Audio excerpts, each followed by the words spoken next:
다가오는 7월 9일에 공개를 앞두고 있는 삼성전자의 7세대 폴더블 스마트폰 갤럭시 Z 폴드 7과 갤럭시 Z 플립 7의 공식 렌더링이 안드로이드 헤드라인을 통해 공개되었습니다. 먼저 갤럭시 Z 플립 7입니다. 올해 갤럭시 Z 플립 7의 가장 큰 특징은 역시나 전면을 꽉 채운 커버 디스플레이입니다. 카메라 라인을 따라서 잘려있던 전작과 다르게 이번 플립 7은 카메라 렌즈 2개와 LED 플래시를 노출하기 위한 구멍을 제외하곤 모든 부분을 디스플레이로 채웠습니다. 모토로라에서 출시한 클램쉘 폴더블 스마트폰인 레이저 50 울트라와 완전 동일한 디자인이 되었다고 봐도 무방할 정도입니다. 또한 커버 디스플레이뿐만 아니라 전체적인 폼팩터 면에서도 업그레이드가 존재합니다. 좌측이 갤럭시 Z 플립 7, 우측이 갤럭시 Z 플립 6인데 볼륨 조절 버튼을 중점으로 두고 좌우의 폭을 보면 폴드 7만 두께가 줄어드는 것이 아니라 플립 7도 두께가 크게 줄어드는 것으로 보입니다. 폴드 7과 다르게 플립 7은 플립 6보다 배터리 용량이 더 커지는 것으로 알려졌기 때문에 두께 개선이 크지 않을 거라고 생각을 했었는데 이번 렌더링만 보면 두께 개선이 꽤 의미 있어 보이죠. 갤럭시 Z 플립의 사용성이 바형 스마트폰과 크게 다르지 않지만 휴대성 면에서 가지는 장점이라면 접었을 때 높이가 반으로 줄어들기 때문에 휴대하는 데 좀 더 이점이 있다는 건데 근데 또 접으면 두께가 그만큼 늘어나다 보니까 양날의 검이 면모가 있었거든요.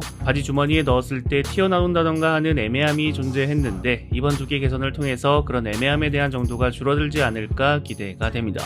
메인 디스플레이는 전작과 동일합니다. 중앙 상단에 펀치홀 카메라가 있고 베젤의 두께도 거의 비슷해 보이고요. 마이크와 USB-C 포트, 스피커 그릴 등 전작과 모두 동일한 것으로 보입니다. 이번 렌더링에서 나온 색상은 네이비 색상과 블랙 색상입니다. 마케팅명으로는 블루 섀도우와 제트 블랙이라고 합니다. 제트 블랙은 지난해 출시되었던 실버 섀도우보다 훨씬 더 진한 색상이고요. 블루 섀도우는 지난해 폴드 6에서 출시되었던 네이비 색상과 거의 비슷한 색상으로 보이네요. 한 가지 좀 아쉬운 점이라면 제트 블랙 색상은 커버 디스플레이의 카메라 테두리와 본체 색상이 동일해 일체감이 있는데 블루 섀도우의 카메라 테두리의 색상을 보면 본체 색상과 동일하지 않습니다. 제트 블랙의 카메라 링으로 통일한 게 아닌가 싶은데 카메라 링의 색상만 다르다 보니까 좀 이질적인 느낌이 있네요.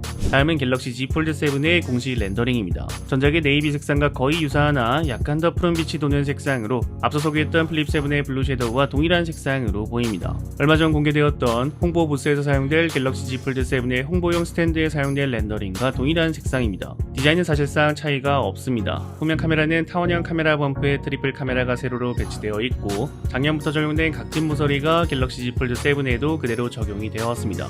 한 가지 특이사항이라면 공식 렌더링에서 동시반 패턴의 카메라 링이 보이지 않습니다. 폴드 7의 후면 백플레이트의 유출이라 주장됐던 실물 사진에 의하면 동시반 패턴의 카메라 링이 크기가 줄었을 뿐 그대로 존재했었는데 이번 렌더링에선 따로 보이지 않습니다. 링에 대한 반응이 워낙 좋지 않다 보니까 빠진 건지 아니면 원래부터 빠질 계획이었던 건지 궁금하네요. 이번 갤럭시 Z 폴드 7의 핵심은 두께 개선입니다. 7월 9일 폴드 7이 공개되는 시점에서 폴드 7은 세계에서 가장 얇은 폴더블 스마트폰이 될 것으로 예상되고 있는데 폴드 6의 렌더링과 단순하게 비교해도 두께가 반토막이 난 게 아닌가 싶을 정도로 두께에서 아주 큰 개선이 존재합니다. 다만 본체의 두께가 아주 크게 얇아지고 카메라 업그레이드까지 존재하다 보니까 폴드 6보다 카톡티가 좀 더 심해졌습니다. 갤럭시 S25 울트라의 카메라처럼 카메라 테두리를 감싸는 파츠와 카메라 범프 간의 갭이 생길 정도로 카톡티가 더 심해지긴 했습니다. 그런데 본체 두께가 이 정도로 얇아지는데 카톡티 정도는 크게 문제가 되지 않죠. 다만 폴드 7에는 엄청난 업그레이드가 있는 것과 반대로 치명적인 다운그레이드가 하나 존재합니다.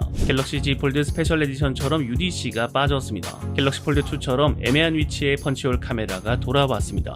현재 BOE와 삼성 디스플레이가 미 법원에서 특허 분쟁을 진행 중에 있는데 분쟁 중에서 BOE는 삼성 디스플레이가 본인들의 UDC의 특허를 침해했다고 소송을 낸 상태이거든요. 혹시나 그 영향 때문인지는 모르겠는데 UDC가 빠지게 됐습니다. 갤럭시 폴드는 커버 디스플레이의 전면 카메라라는 대안이 존재하기 때문에 UDC의 카메라 화질이 떨어지는 건 크게 문제가 되지 않거든요. 픽셀 밀도가 떨어져 선명도가 좀 떨어지긴 해도 UDC가 주는 디스플레이의 몰입감이 굉장히 컸는데 안 그래도 갤럭시 폴드의 전면 카메라 는 구석에 배치되어 있는 타사의 폴더블 스마트폰과 다르게 눈에 엄청 잘 들어오는 4분의 3 지점에 있기 때문에 역체감이 아주 큰 다운그레이드가 되지 않을까 걱정이 됩니다. 다시 UDC를 도입하지 못하는 상황이라면 그냥 오포의 파인드 M5나 픽셀 9 프로 폴드처럼 구석에 배치하는 게 낫지 않나 생각을 합니다.